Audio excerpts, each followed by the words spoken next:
Casa Museo Mario Vargas Llosa en Arequipa, en el marco de las celebraciones del aniversario de esta región.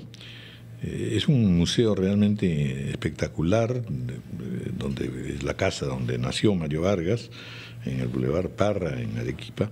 Pero lo interesante es la forma y concepción del museo, un museo ultramoderno que combina elementos de alta tecnología con hologramas, proyecciones en HD, con testimonios, objetos y la ambientación extraordinaria, porque la verdad están los muebles, las lámparas, todo buscado, en fin, en casonas arequipeñas, en familias arequipeñas.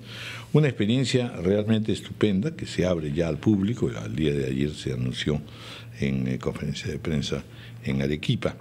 Casa Museo Virtual Mario Vargas Llosa, que es un trabajo de Iguana Comunicaciones. Ya un adelanto de esto lo tuvimos nosotros en el Museo de Lima Metropolitana, que desgraciadamente todas estas muestras quedaron después por razones burocráticas perdidas, o en este caso no, porque este va a ser un patronato que se va a encargar de manejar las cosas. Y bien, nos vamos de inmediato a conversar con José Luis Patiño, analista económico, ingeniero, antiguo amigo de esta casa sin duda, también ha participado vivamente en muchas ocasiones. Y vamos a hablar de un tema que por supuesto es clave. Es decir, aquí no tenemos razón de hablar de política, ni de que si nos gusta o no nos gusta tal o cual, sino de cosas absolutamente básicas. ¿Cómo nos va con el agua? ¿Cómo nos va con el desagüe? ¿Cómo nos va con la electrificación? Y normalmente, claro, en Lima se siente mucho menos, en parte de Lima, pero en el Perú la cosa puede ser todavía complicada. No obstante, que según el INEI, el 2013, el 68% de los peruanos en situación de pobreza tuvo agua en sus hogares y el 81% pudo dejar de alumbrarse con velas para tener luz eléctrica, que son cifras también espectaculares. Esta es una encuesta que ha realizado naturalmente RPP y el Instituto de Integración con el apoyo técnico de CPI. José Luis Patiño nos va a ayudar un poco a ver un poco estas cifras. La verdad es que las cifras y el temperamento de la población sigue siendo pesimista. Cito solamente el de servicios básicos en agua y desagüe, por ejemplo. ¿Ha mejorado? ¿Ha empeorado en los últimos 12 meses? Entonces, esta es una encuesta que se ha realizado pues, en 12 regiones, ¿no? Que es con las que venimos trabajando nosotros. 19 departamentos, perdón, en este caso. ¿Ha mejorado? 16.4. Igual 54.6, empeorado 26.4. Esto es interior del Perú y después vemos ya macroregiones. Bienvenido, José Luis Patiño. Muchas gracias, Raúl, Patricia, Ricardo. Bienvenido. Bueno, contrastes entre las cifras, que sin duda son importantes, de crecimiento, y lo que la gente todavía viene sintiendo. Sí, bueno, primero felicitar a RPP por poner el tema del agua nuevamente en agenda. El tema del agua sale en agenda en la programación de RPP cada momento en que se abren las líneas telefónicas y la población muestra su enojo por un servicio que no está siendo bien brindado. Sin embargo, viendo el tema de saneamiento a nivel nacional, la encuesta de RPP refleja la realidad, es decir, los problemas críticos del servicio de agua se están profundizando mucho más al interior del país que en las propias ciudades. ¿Y esto por qué? Porque el servicio de agua a nivel nacional, los 30 millones de peruanos no vienen siendo brindados este servicio por una empresa de agua, sino por juntas de usuarios, que a veces son los propios vecinos en la parte rural o en la zona periurbana. Y entonces el tema de seguimiento de la calidad del agua que toman los peruanos, básicamente en la parte periurbana y rural, nadie la está fiscalizando. Nadie se pone a pensar diciendo, ¿estos señores están tomando agua potable? Sí o no. Y en las ciudades, donde el tema de la municipalización a partir del año 90 de las empresas de agua a nivel nacional provocó que el estancamiento de las empresas de agua se diera de manera mucho más notoria que en Lima. En Lima siempre ha sido dependiente del gobierno central, a través del Ministerio de Vivienda. Pero en provincias, todas las empresas de agua son municipales. Entonces, ahí el tema de la politización de las empresas... Pero ¿por qué no revisar eso? El ministro de Vivienda nos ha dicho acá que existe esa posibilidad, pero que es muy complicado. Bueno, ya se dio, por iniciativa del Ejecutivo, en este gobierno, el Congreso aprobó la ley de modernización de las empresas de agua. Ya hay un tema de generar un cambio en la gestión, que es donde es la parte más crítica del tema, porque se están dando recursos. Todo el mundo hemos hablado de cada gobierno anuncia millones y millones en materia de agua. Sí, siempre es como que es la gran necesidad y por lo tanto yo aparezco como el pero gran nadie salvador. se preocupa, Raúl, del tema de la gestión de las empresas de agua.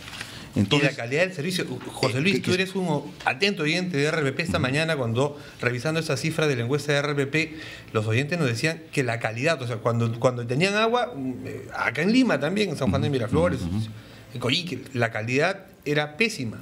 Exactamente. Entonces, bueno, el tema de calidad, Casa de Apal, menos mal que tiene todo un sistema de control de calidad, etcétera. El tema está en aquellas zonas donde no tienen agua, en Lima, hay más o menos entre 700.000 y 800.000 limeños que no tienen agua. O sea, una capital donde un porcentaje importante de su población no tiene agua ya es para pensar. En provincias, más o menos cerca de 3 millones no tienen agua en la zona urbana. Entonces estamos hablando todavía de una brecha de infraestructura bastante crítica que hay que cerrarla. Y el tema luego viene, una vez que se instalan las conexiones de agua, el tema es de mantenimiento de las redes y de la gestión de la empresa de agua. Que eso ya es una concepción de gestión, una concepción empresarial. Efectivamente. Que por cierto, nosotros recibimos estas noticias todas las mañanas de que se inundan las casas por aquí y se inundan las casas por allá, que eso es falta de mantenimiento. Mantenimiento y también, a ver, hay que también poner las cosas en su verdadera dimensión. El tema de la poca conciencia también del usuario en materia de conservación de sus propias redes provoca que, por ejemplo, el vecino puede estar conectado de manera ilegal a una red y por no pagar el agua, y también hace un pozo para sus desagües. Entonces, la informalidad, contamina la red pública del agua, del servicio. Entonces, a veces el agua de malos olores. Oye, ¿por qué el agua está yendo mal olor? Es que, bueno, ha habido una conexión clandestina ahí de desagüe, se ha juntado con el tema del agua y vienen los problemas, ¿no? Ahora, por ejemplo, casos como nuestra querida Cecilia Blume acaba de ser víctima de un incendio en su casa y nos contaba desesperada que los esfuerzos de los bomberos resultan inútiles, porque uno piensa que en una zona como San Isidro, que no tiene problemas de escasez de agua, que debiera tener más o menos, es el distrito con mayor capacidad ingresos y capacidad adquisitiva de todo el Perú, y sin embargo, de la toma de agua que había para apagar el incendio de su casa, no salía el agua necesaria. Los bomberos impotentes con las mangueras vacías. Ahí siempre hemos señalado que existe una falta de coordinación entre el Cuerpo General de Bomberos y la empresa de agua. ¿Por qué? Porque evidentemente mantener la presión constante en un grifo contra incendios no es lo más acertado. Pero sí, una vez que se registra un incendio, automáticamente CEDAPAL debe recibir una llamada de los bomberos para que en esa zona, exactamente, claro, toda la presión hacia esa ¿Cuál es el caso de luz eléctrica? Bueno, en el tema eléctrico, las empresas en Lima, bueno, fueron privatizadas, el servicio se ha ido mejorando, el tema sigue siendo el tema en provincias, ¿no? La situación de los servicios, si nosotros comparamos con el tema de agua, está ligeramente mejor que el tema del servicio eléctrico. Sin embargo, ahí también existe una brecha importante por cubrir. La calidad del servicio en algunos casos no es tan cuestionada, salvo cuando hay corte eléctrico, pero el tema de la facturación, por ejemplo, de los cobros indebidos, el tema frente al tema del agua potable es considerablemente mínimo, ¿no? ¿Hay efectivamente cobros indebidos en dimensiones preocupantes? En materia eléctrica generalmente no. ¿Por qué? Porque existen el tema de los medidores en energía eléctrica, la tecnología es mucho más avanzada, además.